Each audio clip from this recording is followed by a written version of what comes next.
वज़ीर आला पंजाब की एक साला कारकर्दगी ने अवाम के दिल जीत लिए हैं। पंजाब के 62% अवाम ने एक साला कारकर्दगी को गैर मामूली करार दे दिया गया। Institute of public opinion research ने सूबे के 36 अजला का सर्वे किया है।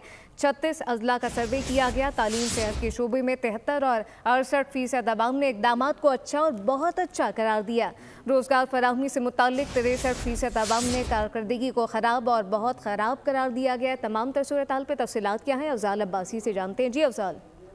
जी बिल्कुल, वज़ीर आला पंजाब मरियम नवाज शरीफ की एक साल की कारकर्दगी ने पंजाब के अवाम के दिल जीत लिए हैं और पंजाब के 62% अवाम ने अवामी खिदमत और मसाइल के हल के लिए वज़ीर आला पंजाब मरियम नवाज शरीफ की एक साल की कारकर्दगी को आउटस्टैंडिंग करार दे दिया है। और institute of public opinion research ने पंजाब के 36 अजला में वज़ीर आला मरियम नवाज शरीफ हुकूमत की एक साल की कारकर्दगी से मुतल्लिक सर्वे के नताइज जारी कर दिए हैं। तालीम और सेहत के शोबे में 73 और 68% अवाम ने वज़ीर आला के इक़दामात को अच्छा और बहुत अच्छा करार दिया है, जबकि रोजगार की फराहमी के हवाले से पंजाब के 63% अवाम ने पंजाब हुकूमत की कारकर्दगी को खूब या बहुत खराब कहा है, जबकि पंजाब के 57% शहरियों की राय में गुज़िश्ता एक साल के दौरान हुकूमती कारकर्दगी का मेयार बेहतर हुआ है। 17% के मुताबिक कारकर्दगी खराब रही।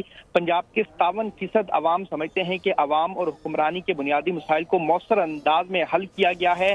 सर्वे के नताइज में कहा गया है कि पंजाब के 60% अवाम को यकीन है कि मरियम नवाज शरीफ ने कारकर्दगी में दीगर 3 सूबों के वज़राए आला को पीछे छोड़ दिया है। अवाम ने तालीम, सेहत, इंफ्रास्ट्रक्चर और सुथरा पंजाब को वज़ीर आला मरियम नवाज शरीफ के सबसे बेहतरीन काम करार दिए हैं। और तालीम के शोबे में 15%, सेहत में 14 और सड़कों और इमारतों की तामीर में 11 और सुथरा पंजाब में 11% मजीद बेहतरी आई है। जिन शोबों को फौरी तवज्जो देने का मुतालबा किया गया है, इनमें रोजगार 13%, सेहत की सहूलियात 13% और महंगाई पर काबू 12% जो है वो सरे फरिस्त है। और पीटीआई के मुकाबले में मरियम नवाज शरीफ के वज़ीर आला बनने के बाद पंजाब हुकूमत की कारकर्दगी और अवामी खिदमत का मेयार बेहतर हुआ है। और बिल्कुल, अवामी खिदमत का जो मेयार है वो बेहतर हुआ है। अफजाल अब्बासी अपडेट कर रहे थे, आपका शुक्रिया।